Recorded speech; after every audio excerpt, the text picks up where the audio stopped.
The trio of Super Nintendo Mega Man X games are considered by many to be some of the finest in the Mega Man franchise, maybe even the best, and with good reason.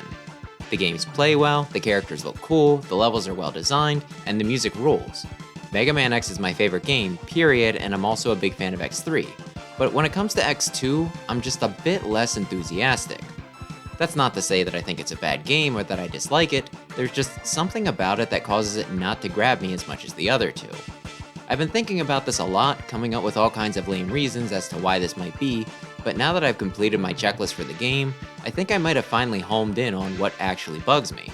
I'm Wes, the Explosion, and this is my quick review on Mega Man X2. X2 borrows a lot from the previous title. The graphics are similar, X and some of the others just actually bringing in their old sprites, and many of the mechanics are the same. That's not to say though that this is the same game as the last, just with a new set of levels and bosses. One of the first things anyone coming from X1 should notice is that the dash comes standard this time, no need for upgrades. Being able to dash is such an integral part of not just this game, but the whole series, that it felt kinda strange that you needed to unlock it.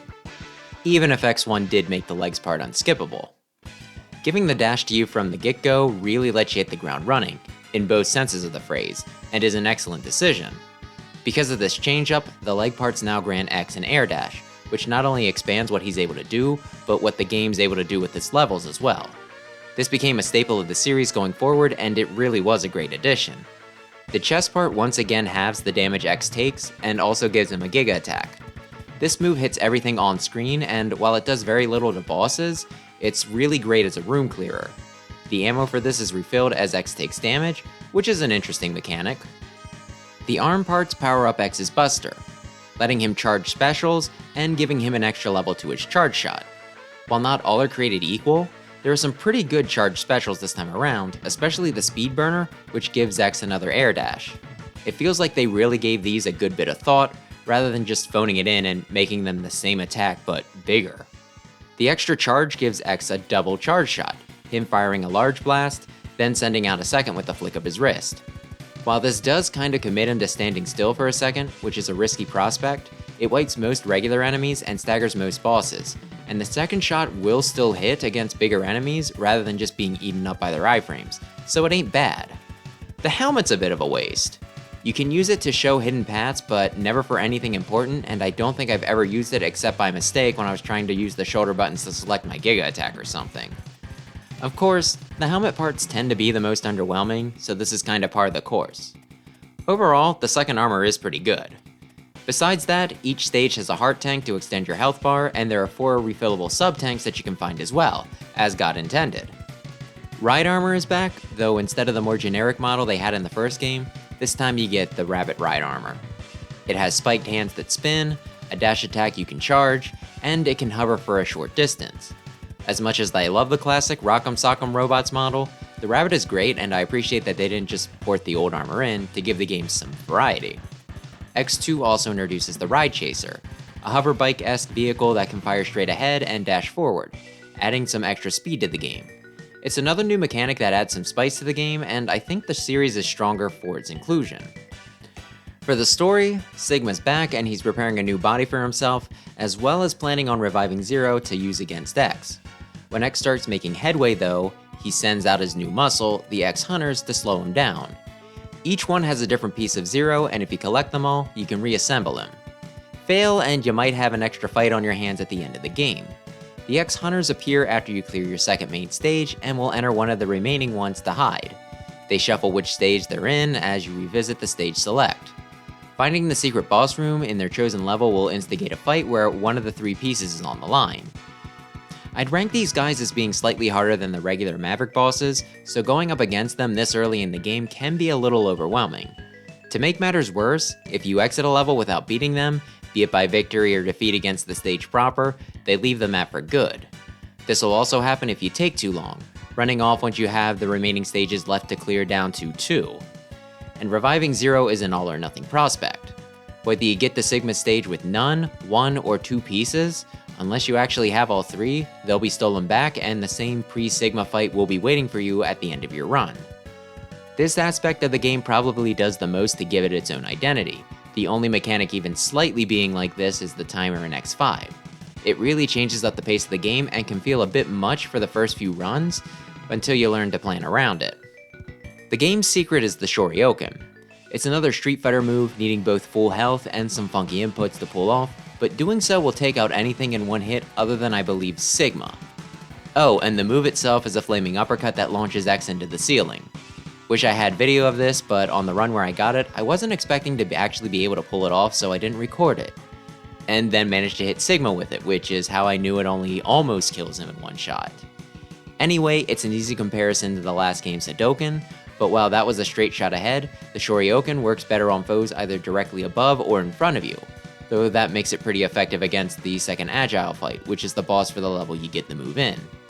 You also get it a bit later, having it for only half of an X-Hunter stage, the boss rush, and the final level with Sigma, though hey, I can't think of a better set of stages to have it for. It is worth noting how you get each. The Hadouken is pretty easy to get once you have all the upgrades, you just need to do a somewhat esoteric set of steps. You pretty much have to be in the know to grab it. Here though, the route you need to get the Shoryuken is actually pretty obvious, there being a break in the path with it being clear that there's probably something to the upper one.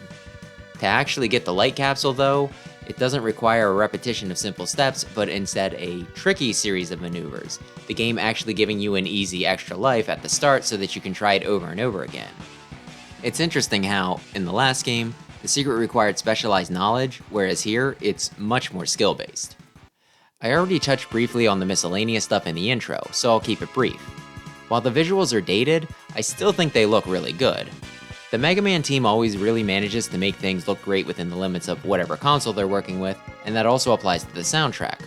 While you can definitely tell that you're listening to a SNES-era game, the songs still manage to sound rockin' and really sets the mood. The characters are well designed, the controls are good, and the new mechanics are cool. The upgrades are all stashed in creative places, though a few have placements that feel a bit mean. The level designs are, as always, great, though the need to include the extra boss rooms for the X-Hunters do lead to a few strange layouts. It can be a little hard to tell when you're making your way to a hidden upgrade or an optional boss room, which takes some getting used to and can be especially confusing your first time through, before the X-Hunters show up. Still though, it's understandable, given how the game's set up, and I do appreciate how they managed to fit in an extra secret in each of the 8 main stages, so I can't complain. It's just worth mentioning. So why am I less fond of this X title compared to some of the others? Well, Wheel Gator spends a lot of his fight hiding. Crystal Snail also drags things out. Some of the upgrades are very hard to get without sacking a life, the helmet sucks, the hitboxes on the Searchlight in Magna Centipede's level feel a bit off.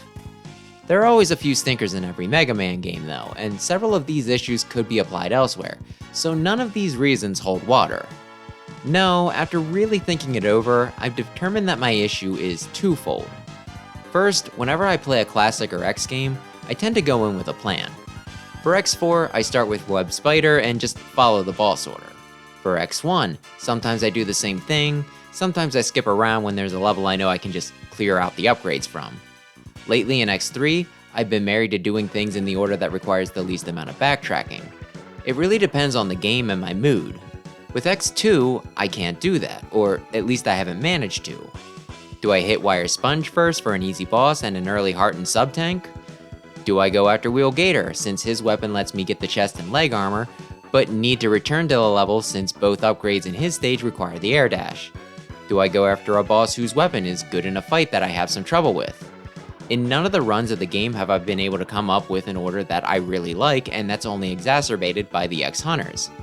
Any chance I have at coming up with an optimal run gets completely chucked out the window when these 3 show up. At that point, I have to balance tracking down one of them with what upgrades I can grab in one of the areas they're camping out in. And like I said, they're a bit harder than the normal bosses at this point in the game, so them interfering with my power-up collection only adds to my panic. And on top of all of that, before I learned exactly what made them disappear, I would often beat 2 of them just before the third would seem to randomly leave, wasting all my haste and hard work. The guys seem designed to waste your time and stress you out, and you know what? That's exactly the point. They're there to distract you. The game pretty much says so. So if you are freaking out and making a mess of the run, they're doing their job. You have 3 ways to beat them. The first is to just be really good and take them out, regardless of what upgrades and weapons you've amassed, and just collect all 3 0 pieces.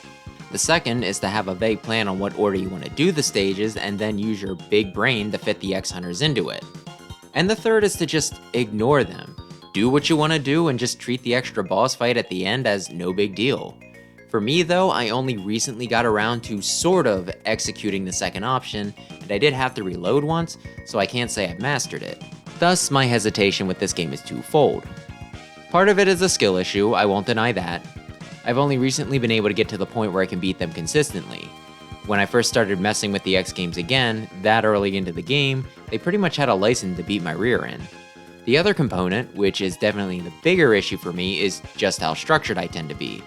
I like having everything in its place and knowing what's expected of me, so when my already pretty shaky route through X2 needs to start taking detours, my brain starts throwing a tantrum. And there's nothing wrong with that. For people who are a little less neurotic or just looking for a challenge, this is probably great and adds some spice to the run.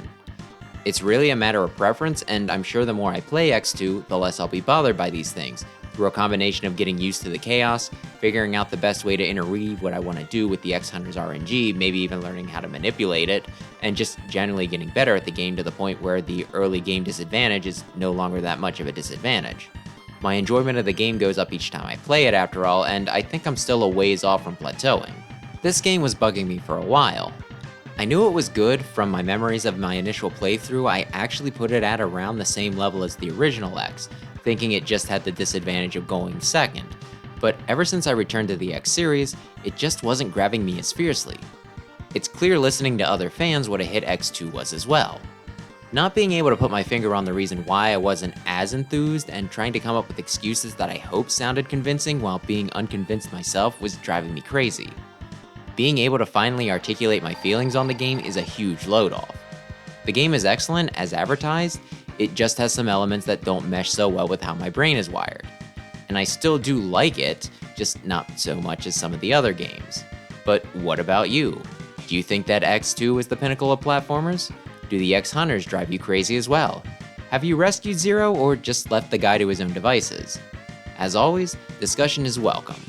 For now though, thanks for watching and maybe subscribe if you like Mega Man content. See ya!